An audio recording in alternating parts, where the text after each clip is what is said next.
Hello everyone. I've been working on another new character recently. I wanted to do a solid 90 strength build, revolving around the either the greatsword, ultra greatsword, or the thugs. So I've just been going through the game, and I've been going through Farron Keep, and I've had this really fun invasion from. I think he must have been twinking. He had Ornstein's armour, and he was using the dark hand. But it was a really fun invasion, and it's me getting used to using the greatsword, ultra greatsword, which is not a weapon I've ever used before. I've used ultra greatswords before, but it's always been the side to side as opposed to the up and down swing motion. So I'm getting used to this one, and it's oddball tracking and whatnot. But it's a really fun weapon, and I had a really great time with this invasion. So it took a while for him to find me. I didn't stop playing the level after he'd invaded, which is probably what threw him off. And it took a while to find him. I've run out of purple moss at this point because I've been rolling around the swamp for a good 20 minutes, and he's very kind enough to drop me a purple moss. I mean, that was very kind of him. He honestly didn't have to. Thank you very much, sir. And obviously, one good turn deserves another, so I give him some embers, so I'll say thank you. I mean, I was hoping that we were going to fight, but I was like, okay, maybe he'll just drop me the moss and take the embers and leave, and I can go on to fight the Abyss Watchers.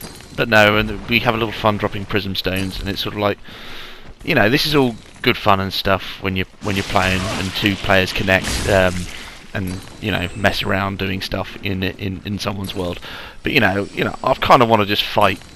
I want to test out my my PvP skills with this new weapon, because when I was going through the Crucifixion Woods, I got no invasions whatsoever, which is quite unfortunate for me. Oh no, I did get one, but he was AFK, so that was quite boring. So yeah, he's trying to lead me into the slugs, and I'm like, okay, well, I'll take out the slugs and I'll see what he does. Give me applause, if the slugs are hitting me. And he goes to the dark hand weapon up, which is like, oh, thank Christ, he actually wants to fight. He's not going to be one of those ones where he just follows me around and waits for an opportune moment to take me out. He actually does want to go at it. So I'm like, right, okay, come on, boy, yeah, come on, man, let's do it. Let's Twink versus Greatsword man. Let's do this. And one of the techs I've been sort of working on, that I worked on in this fight, is sort of. You need to unlock when you're playing with these kind of greatswords an awful lot, because the swing width is very narrow because it's up and down. You have to unlock and predict the other player's rolls and what their actions are going to be.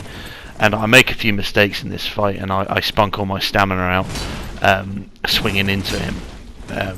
Not unwisely. I try not to R1 spam, but because it takes a lot of stamina to swing this sword, I'm still not used to that.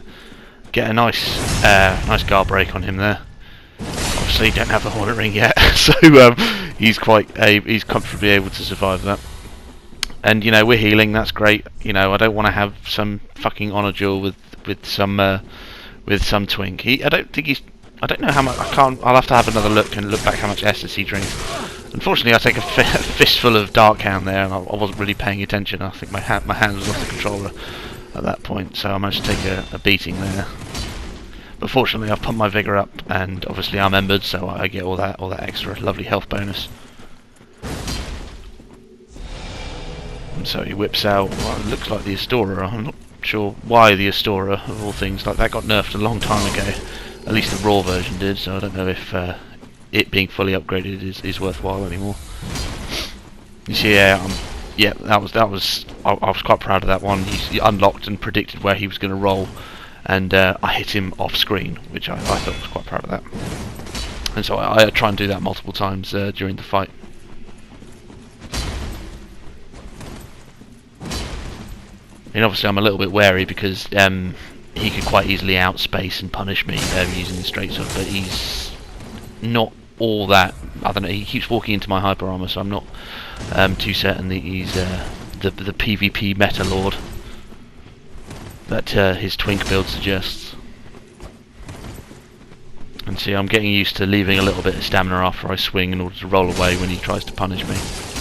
Nice 2-hit combo there. I know that does combo in R1 into jumping attack, but the stamina consumption for that is, for jumping attacks, is absolutely insane. And given that I don't have enough stamina to fucking begin with, it's not wise. And so he doesn't want to fight anymore for some reason. You can see that I'm not easy prey for him and his dark hand. So he starts dropping more prism stones and applauding me. And you know, he seems to be taking the fight in all good fun, which is nice. It's good to see. But you know, I want to fight. I want to continue fighting. I was having fun, you know. That charged R2 is good fun. That is, I really enjoy the R2 on this weapon. Obviously, it doesn't have the range and the roll catch potential of the Great Club, but it's sort of similar in sort of its arc, its swing arc. I think at this point, at this level, I think I'm about level 35 at this point. The Dark Hand is starting to give really poor returns with regards to damage and its usefulness. I mean, you know, Crucifixion Woods, it's probably still useful, but any time after that, you know, you're best swap into something else. And so he goes and hides behind the little building there, and I don't know if he wanted me to chase him, ring around the rosies, because I've had people I've fought against who like to do that. In a previous video, I've got one of level 60 characters, when they were losing, they just did ring around the rosies around a pillar in Irithyll, and that's really frustrating. And you know, the best thing you can do in this situation is just not play the game that they want to play. So I sit here spamming help me stones, because I want to fight, I want to continue the fight. And I was like, okay, well, let's go fight on this island here, come on. And he's like, no, let's continue further in the level. And obviously I've already cleared out a little bit of the level, but I know the 2 Dark Wraiths and all the Gru are still up there. I didn't kill any of them, so I'm like, okay, is he just going to want to wait by the enemies and you know, pretend to not want to fight me until I'm low on health and then finish me off? I'm like, all right, fine. So I subtly equip the seed onto my quick bar, because I'm like, okay, if he's going to want to camp by the enemies and try and bait me in, see, he shows me he's out of Estus there. I'm going to have to go back and check and see how much Estus he chugged, because I'm not entirely convinced that that's not an empty Ashen Estus flask.